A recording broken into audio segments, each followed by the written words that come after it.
శ్రీరామ రామ రామేతి రమే రామే మనోరమే సహస్రనామ తత్తుల్యం రామనామ వరాననే. శ్రీరామ రామ రామేతి రమే రామే మనోరమే సహస్రనామ తత్తుల్యం రామనామ వరాననే.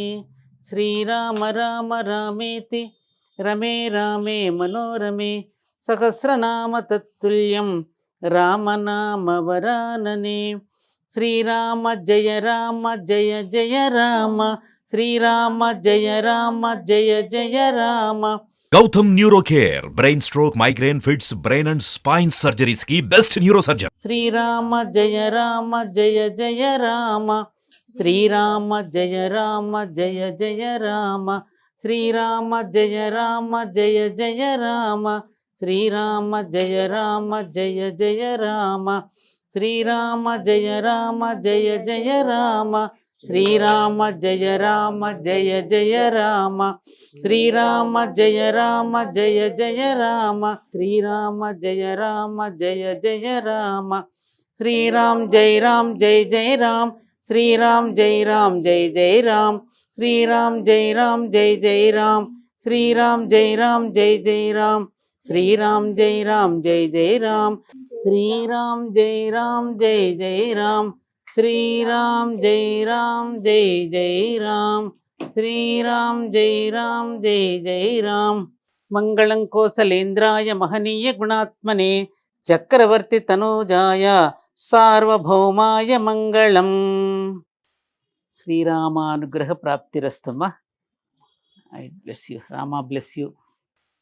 శ్రీరామచంద్ర ప్రభు అనుగ్రహ ప్రాప్తిరస్తు. ఆయుష్మతి భవ. రామానుగ్రహ ప్రాప్తిరస్తు. ఆయుష్మతి భవ. రామానుగ్రహ ప్రాప్తిరస్తు నాన్న. ఆయుష్మాన్ భవ. రామానుగ్రహ ప్రాప్తిరస్తు. తలెత్తు మరి. నమస్తే అమ్మా. నమస్తే అమ్మా. చాలా రోజులైంది జయ నీతో కలిసి. అమ్మా, ఇప్పుడు మిమ్మల్ని పిలవటానికి ప్రత్యేకమైన కారణం ఉందమ్మా. అయోధ్యలో శ్రీరాములు వారిని ప్రాణప్రతిష్ఠ ఈ నెల 22వ తారీఖున చేయబోతున్నారు. జనవరి 22వ తారీఖు. అవునమ్మా. అయోధ్య శ్రీరాములు వారు అనగానే తెలుగు వారిలో గుర్తొచ్చే మొట్టమొదటి పేరు సత్యవానమ్మ. ఎందుకంటే 1989లో ప్రతి గ్రామం ప్రతి పల్లె తిరుగుతూ మీరు రాముల వారి యొక్క ప్రాశస్త్యాన్ని, ఆయన యొక్క గొప్పతనాన్ని అందరికీ మరొక్కసారి తెలియచేస్తూ ఇటుకలు అనుకుంటాను అప్పట్లో సేకరించింది. ప్రతి ఇంటి దగ్గర నుంచి ప్రతి ఒక్కరూ ఇటుకను తీసుకెళ్ళి అయోధ్యలో మొట్టమొదట మీరు ఇచ్చిన 3 ఇటుకలనే పెట్టి పూజ చేసినట్లుగా నేను విన్నానమ్మా. అవునమ్మా.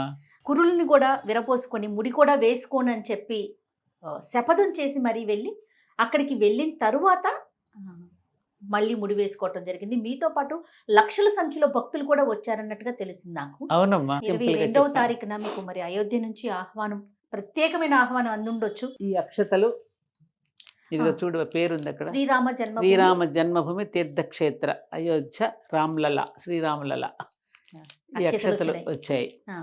ఇప్పుడు ఈ అక్షతల్ని సామాన్యులు అందరికీ కూడా దేవాలయాల నుంచి మేళ తాళాలతో ప్రతి ఇంటి ముందుకు వస్తా ఉన్నాయమ్మా. ఏం చేయాలి? ఈ అక్షతలని మనం రాగానే నమస్కారం చేసుకుని కళ్ళకద్దుకుని మన పూజ మందిరంలో పెట్టుకుంటాం. మన ఇంటిల్లిపాది అందరికీ కూడా అక్షతలు పెద్దవాళ్ళ చేతుల చేతి వేయించుకోవచ్చు. ఆ తర్వాత ఇది 15వ తారీఖు వరకు కూడా ఈ అక్షతలని అందరికి ఇంటింటికి అక్షతలు చేరాలి.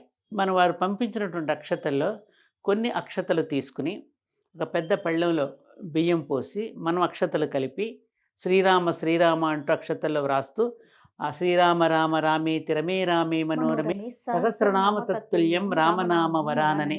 రాముడి మీద ఏ శ్లోకాలు ఎవరికి ఏది వచ్చినా లేదంటే శ్రీరామ జయ రామ జయ జయ రామ అంటూ ఆ అక్షతలను అలా మన ఇంట్లో కలుపుతూ ఏమ్మా ఈ తెచ్చినటువంటి పంపినటువంటి అక్షతలను దాంట్లో కలిపితే మనం మామూలుగా అన్నదాన కార్యక్రమాలు జరిగితే ఏం చేస్తాం, అమ్మవారికి నైవేద్యం పెట్టిన నైవేద్యాన్ని మిగతా అన్నంలో కలిపి అందరికీ పంచుతున్నామా లేదా, అది ప్రసాదంగా. ఇది కూడా అంతే. అందుకని మిగతా అక్షతల్లో కలిపి అందరికీ ఇంటింటికి అక్షతలు చేర్చడం ద్వారా రాముడి యొక్క అనుగ్రహం పొందడమే కాకుండా ప్రతి కుటుంబం కూడా ఇది బాగా వినాలి. రాముడు అసలు కుటుంబ జీవితం ఎలా ఉండాలి అని కదా చెప్పాడు. అన్నదమ్ములతో ఎలా ఉండాలి, ధర్మపత్ని అయిన భార్యతో ఎలా ఉండాలి, తల్లిదండ్రులతో ఎలా ఉండాలి, గురువు దగ్గర ఎలా ఉండాలి, ఎలా పరిపాలించాలి, మిత్రుడితో ఎలా వ్యవహరించాలి, భగవంతుడితో ఏ విధమైనటువంటి అనుసంధానం, ఇవన్నీ చెప్పాడు మనకు రామచంద్రుడు. ఒక ఆధ్యాత్మిక అంశాన్ని కొన్ని పార్టీలకే పరిమితం చేయడం, కాదు. ఈ పార్టీకే సంబంధించింది అనేది పొలిటికల్ గా తీసుకెళ్లొద్దేమో, తీసుకెళ్ళకూడదు అనేది నాకు అనిపించింది. 100% నువ్వు చెప్పింది 1000% కరెక్ట్. ఇది భక్తి. పార్టీలకి, దేశ కాలాలకు అతీతమైనటువంటిది. ఇది వ్యక్తులకి, పార్టీలకి, దేశ కాలాలకు అతీతమైనటువంటి ధర్మ సంస్థాపన. అందిపుచ్చుకున్న ఎవరైనా కనుక అవకాశాన్ని అందిపుచ్చుకున్నారేమో కానీ అమ్మ. అది ఎవరి సొంతము కాదు. రాముడంటే అందరివాడు. అందరివాడు. అందుకని ఈ సత్యాన్ని తెలుసు. ఈ మధ్య నాకు కూడా బాధ అనిపిస్తుంది. మనం మేము ఎక్కడ జై శ్రీరామ్ అంటాం కదా, అందరం అంటారు. అవునమ్మా. అనగానే మామూలు ఏంటి మేడం మమ్మల్ని ఇట్ట అంటున్నారు, జై శ్రీరామ్ ఏంటండి, మీరు పలానా పార్టీకి చెందిన వాళ్ళ, పలానా RSS వాళ్ళ, అదేమిటది? అది అందరిది. జై శ్రీరామ్ అనే నినాదం హనుమంతుడు ఒక్కొక్క ఇటుక దాంట్లోకి వేస్తున్నప్పుడు, సముద్రంలో వారధి కడుతున్నప్పుడు జై శ్రీరామ్ అంటూ వేసేవాడు. ఏదైనా మన గట్టిది బరువు ఎత్తలేనిది ఉంటే జై శ్రీరామ్ అంటే, జై బజరంగ బలి అంటే ఎత్తేస్తున్నది. ఎవరి సొంతం కాదది. అది అర్థం చేసుకుని పార్టీలకు అతీతంగా అందరూ వెళ్ళాలి. ప్రతి పార్టీ వాడు కూడా అయోధ్యకు వెళ్ళి నమస్కారం చేసుకోవాలి. చేసుకోవడమే కాకుండా రాముడు ఏ విధమైన అడ్మినిస్ట్రేషన్, పంచాయతీ సిస్టమ్ ఎలా ఉండేది, ఆయన యుద్ధనీతి ఎలా ఉండేది, ఏ విధంగా పరిపాలన అందించాడు, ఆఖరికి కుక్క కూడా తన బాధను వ్యక్తపరుచుకునేంత గొప్ప అవకాశం ఇచ్చాడు సకల జీవరాశులకి. ఆయన ఆఖరికి ఉడతను కూడా దీవించాడు. ఇన్ని రకాలుగా ప్రేమించినట్టు రామచంద్రుడి యొక్క అడ్మినిస్ట్రేషన్ ఎలా ఉండేది, ఆయన భరతుడికి చెప్పినట్టు రాజ్యపాలన సూత్రాలు ఎలా అవన్నీ కూడా వంట పట్టించుకుని ఇకనైనా మారుదాం, దీన్ని ఆధారం చేసుకుని, ఖచ్చితంగా దీన్ని టార్గెట్గా చూసుకుని. అందుకే నేను ఎప్పుడు అందరికీ చెప్తా, అయోధ్యలో కట్టుకుంటున్నట్టు రామ మందిరం హిందువుల మానస మందిరం ఒక్కటే కాదు, సూపర్ థర్మల్ పవర్ స్టేషన్. ఈ సూపర్ థర్మల్ పవర్ స్టేషన్ అనేటటువంటి ఈ శక్తి కేంద్రం మిగతా శక్తి కేంద్రాలన్నింటికీ కూడా ప్రసారం చేస్తూ, తద్వారా గ్రామ గ్రామాలకి ప్రసారం ఉంది. గ్రామ అనే పదంలోనే రామ అనే పదం కూడా ఉంది. గ్రామ, రామ, ప్రతి గ్రామంలో రామ మందిరం ఉంటుంది, ఆంజనేయ స్వామి విగ్రహం ఉంటుంది. కాబట్టి దాన్ని పునఃప్రతిష్ఠ చేసుకోవడానికి ఈ సన్నివేశాన్ని, ఈ సందర్భాన్ని అందరూ వినియోగించుకోవాలని ప్రతి భారతీయుడిని, నేను హిందువునంటల్లా, ప్రతి భారతీయుడిని కోరుకుంటున్నానమ్మా. ఎంతోమంది ముస్లిం దేశాల నుండి వేల మంది వస్తున్నారు. నేపాల్ నుంచి సీతమ్మకు చీరసారెలు పట్టుకొస్తున్నారు. మా అల్లుడికంటూ వస్తున్నారు. ఇదమ్మా మన కుటుంబ బాంధవ్యం, ఇదమ్మా మనలో ఉన్నటువంటి గొప్ప సంప్రదాయం. కాబట్టి దానిని స్వాగతిద్దాం.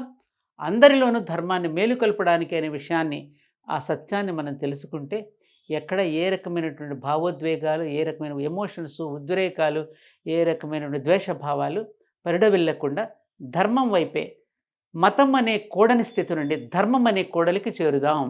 తప్పకుండా. జై శ్రీరామ్. జై శ్రీరామ్.